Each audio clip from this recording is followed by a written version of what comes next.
In the previous video, we seen how we can launch Wireshark, and we said that we can actually just open a file that contains packets that we already captured, and we can start analyzing them using Wireshark.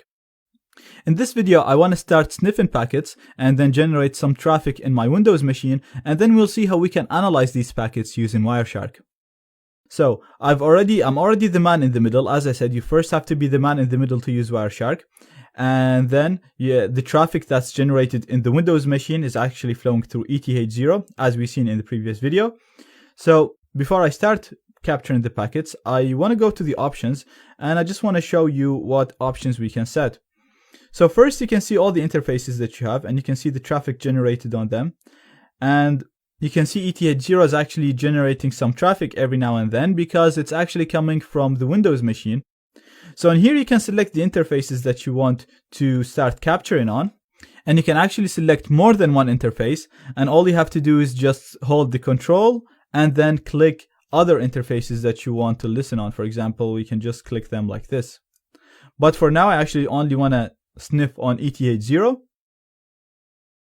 Now, if we go on the output, you'll see that you have an option to store these packets somewhere. So again, if you only want to sniff and you don't want to analyze things, then you can just go on the browse and you can store the packets that you're gonna sniff somewhere, and then you can analyze them whenever you have the time at a different time. You can just open them with Wireshark like I showed you in the previous video. You can just go on File, Open, and then open the packets and start analyzing them.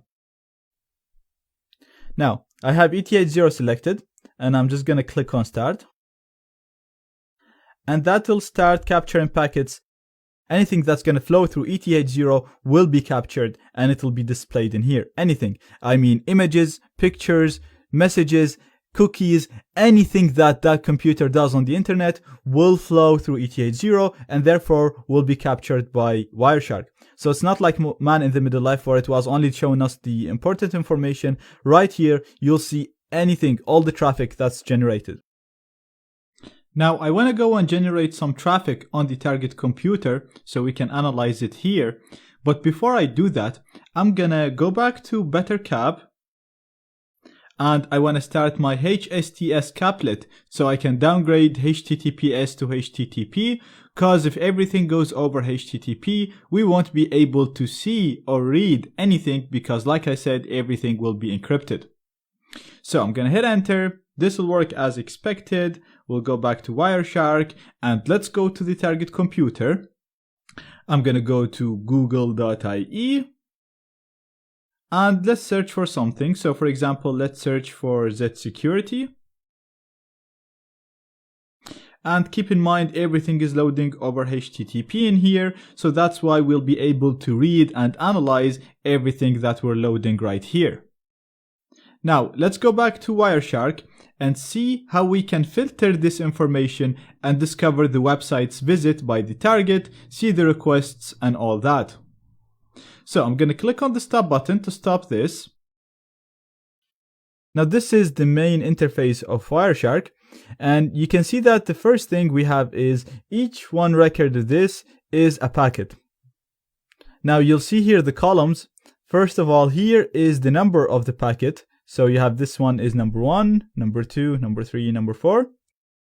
In the time, you'll see the time when this packet was captured. So 0 is when we first started sniffing, and then the time increases as we go down, and it shows when these packets were captured, when they were sent basically. You can also see the source. So this is the device that the packet was sent from. And you can see that this one is not sent from our target. It's actually coming from the internet, from a server that has this IP, and it's going to our target computer, which is 10.20.14.206. You can see the protocol. So it's TCP for this one. You can see that it's ICMP in this one, and you can see that it's ARP for this. You can see the length, which is the size, and you can also see info about this packet. Now you can also notice that these packets have different colors. Usually green is TCP packets, dark blue is DNS packets, and if we go down, we should actually be able to find some of them. And you can see all of these are DNS packets. Light blue usually is UDP, but we don't have any UDP packets at the moment.